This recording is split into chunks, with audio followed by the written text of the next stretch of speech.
Channel. എനിക്കുണ്ടായ പല മോശം കാര്യങ്ങളും ഞാൻ മറന്നേ പോയായിരുന്നു. അതിനെന്നെ സഹായിച്ചത് വേറൊന്നുമല്ല, ഇൻസ്റ്റഗ്രാമാണ്. ഞാൻ നിങ്ങൾ ഒരു റിഗ്രറ്റും വിചാരിക്കാതെ നടക്കായിരുന്നു.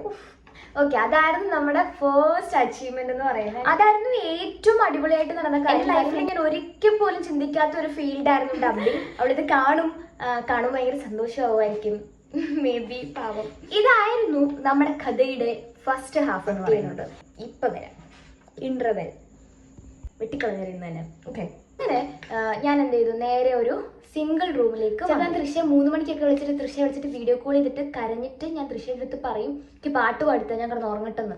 ലൈക്ക് അങ്ങനെ ഒരാളിൻ്റെ അടുത്തുനിന്ന് ഫീൽ ചെയ്യിച്ചിട്ടാണ് ഞാൻ ഉറങ്ങിക്കൊണ്ടിരുന്നത്. പെട്ടെന്ന് എന്തൊരു സിറ്റുവേഷനെയും ഹാൻഡിൽ ചെയ്യാൻ നമുക്ക് പറ്റും. അങ്ങനെ ഓടിച്ചു. യൂട്യൂബ് ചാനൽ എൻ്റെ വീഡിയോ ഇട്ടിട്ടുണ്ട്. ഈ പറയുന്ന അടുത്തതാണ് എൻ്റെ ലൈഫിൽ ഏറ്റവും ജനുവരി അവസാനമാകുമ്പോൾ റിലീസ് ആവും എന്ന് പറയുന്നത് ഹാപ്പി 2020.